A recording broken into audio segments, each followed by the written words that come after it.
మిత్రులకు నమస్కారం. నా పేరు గాదే పృథ్వీ, జనసేన పార్టీ స్టేషన్ కనుపూర్ నియోజకవర్గ ఇన్ఛార్జిని. మిత్రులారా, ఈరోజు మీ ముందుకు రావాల్సిన బలమైన కారణం ఏంటంటే, నిన్న హైదరాబాద్లోని సోమాజిగూడ ప్రెస్ క్లబ్లో తెలంగాణ వాదులనే ఒక ముసుగులో కొంతమంది అనామకులు మా పార్టీ అధినేత శ్రీ పవన్ కళ్యాణ్ గారిపైన అవాకులు చెవాకులు వెళుతూ ఎంతోమంది కోట్ల ప్రజల అభిమాన నటుడు, పక్క రాష్ట్రం ఆంధ్రప్రదేశ్ ఉప ముఖ్యమంత్రి అయినటువంటి పవన్ కళ్యాణ్ గారిని వారి ఫోటోని చెప్పులతో దాడి చేస్తూ అవమానకరంగా రాష్ట్రంలో శాంతి భద్రతలు నెలకొల్పే విధంగా దుశ్చర్యకు పాల్పడడం జరిగింది. మిత్రులారా, అందులో నిన్న మాట్లాడిన విషయంలో ఒకరు బాలె పూలమ్మ అనే వ్యక్తి, ఈ నియోజకవర్గానికి చెందిన ఒక మహిళ. ఆమె అసలు ఇప్పటివరకు ఉద్యమకారుల విషయంలో ఆమె ఎవరో కూడా మనకు తెలియదు. ఈ నియోజకవర్గంలో ఇంతవరకు ఆమె పేరు కూడా ఇక్కడ వినలేదు. నేను కూడా ఉద్యమకారునే. ఇది ఉద్యమకారుల సంక్షేమ సంఘం నాకు ఇచ్చినటువంటి ఒక ప్రశంసా పత్రం. ఈ సందర్భంగా నేను ఒకటి ఆ బాలె పూలమ్మని అడగదలుచుకున్నా. అమ్మ, మీ భర్త ఉద్యమకారుడు అని చెప్తున్నారు, దానికి మేము స్వాగతిస్తున్నాం. ఓకే, అమరుడు కుటుంబానికి చెందిన దాన్ని కూడా మేము స్వాగతిస్తున్నాం. అమ్మ, మిమ్మల్ని పవన్ కళ్యాణ్ ఏ రోజైనా ఇబ్బంది పెట్టిండా? తెలంగాణ ఉద్యమకారులని ఏమైనా అన్నాడా?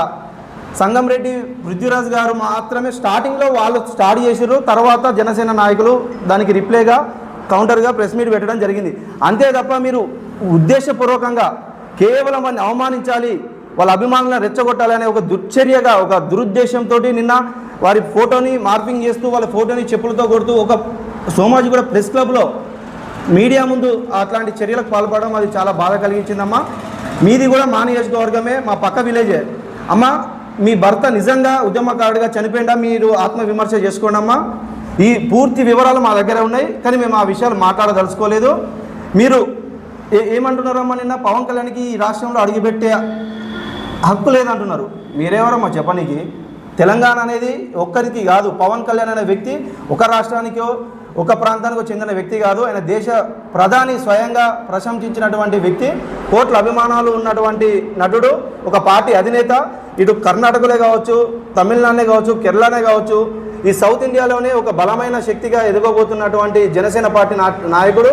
అటువంటి వ్యక్తిని కొంతమంది అసలు సిసలైన జర్నలిస్టులు ఎవరు మాట్లాడట్లేదన్నా, కొంతమంది పేడ్ ఆర్టిస్టులు, కొంతమంది పేడ్ ఛానళ్ళు, యూట్యూబ్ ఛానల్ వాళ్ళు మాత్రమే ఒక ప్రోపగండను క్రియేట్ చేసి వారిని ఒక తెలంగాణ ద్రోహిగా చిత్రీకరించాలని ఒక వక్రీకరించి వారి మాటలను ప్రచారం చేస్తూ ఉన్నది లేనట్టు తమ్నేలు పెడుతూ ఇలాంటి ప్రెస్ మీట్లో చెప్పులతో కొట్టించే ఒక అనైతికమైన పనికి తెరలేపుతున్నారన్న. ఈ సందర్భంగా అమ్మ, మీరు ఆత్మవిమర్శ చేసుకొని నిన్న స్టేజ్ పైన ఉన్న వాళ్ళు మీరెవరు? మీరు ఏం మాట్లాడుతున్నారు? అసలు మీరు మాట్లాడేదానికి పవన్ కళ్యాణ్కి ఏమన్నా సంబంధం ఉందా? పవన్ కళ్యాణ్ ఏ రోజైనా తెలంగాణకు వ్యతిరేకంగా మాట్లాడిందా? పవన్ కళ్యాణ్ గారు మొన్నటికి మొన్న 38 కోట్ల రూపాయలు కొండగట్టుకు వచ్చేలా చేసిండు. అంతకుముందు కిన్నెర మొగిలయ్య, తెలంగాణ దళిత బిడ్డ, అతనిని గుర్తించి పద్మశ్రీ వచ్చేంత వరకు పోరాటం కేంద్రంతో మాట్లాడి ఇప్పించినన్నా.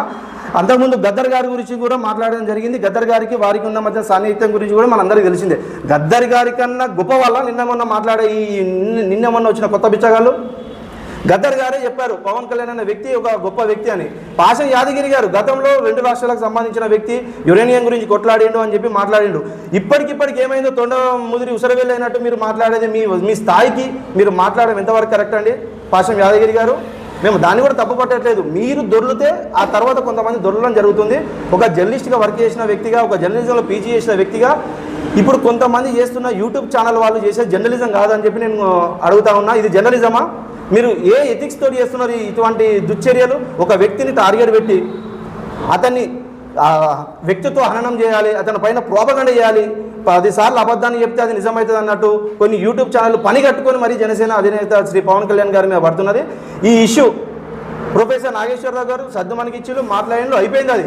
కానీ కొంతమంది తెలంగాణ వాదులు అన్న ముసుగులో తెలంగాణ వాదులకు జనసేన పార్టీ ఎన్నడూ వ్యతిరేకం కాదు అన్న.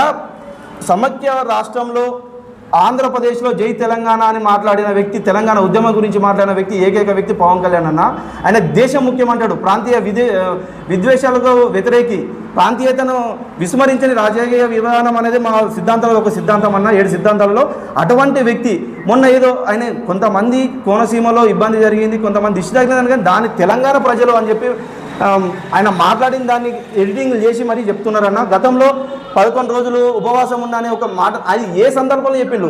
రాష్ట్రాన్ని విడదీసిన విధానాన్ని చూసి 11 రోజులు ఉపవాసం ఉన్నా అని చెప్పిన దాన్ని తెలంగాణ విడగొట్టినందుకు ఉపవాసం ఉన్నా అనే విధంగా ప్రాపగండా చేసి ఒక వైరల్ చేసి కొంతమంది అప్పుడు మీడియా సపోర్ట్ లేకపోవడం వల్ల కొన్ని క్రియేట్ చేయడం జరిగింది. దాన్ని ఇప్పుడు పట్టుకొని వీళ్ళు పవన్ కళ్యాణ్ ఇట్లా, పవన్ కళ్యాణ్ అట్లా, ఆయన భూ కబ్జాలు చేసిండు అన్న. నలుగురికి దానం చేసే వ్యక్తే తప్ప పవన్ కళ్యాణ్ భూ కబ్జాలు చేసే వ్యక్తి కాదన్న. ఆయన రైతుల దగ్గర ఉన్నాడన్న భూములు, ఆ ఫామ్ హౌస్ కూడా రైతుల దగ్గర నుంచి కొన్న భూములు. దాన్ని ఈ తొలి వెలుగు అనే రఘు అనే వ్యక్తి దాన్ని ఏదో చేయాలి, దాన్ని ఏదో విధంగా క్రియేట్ చేయాలని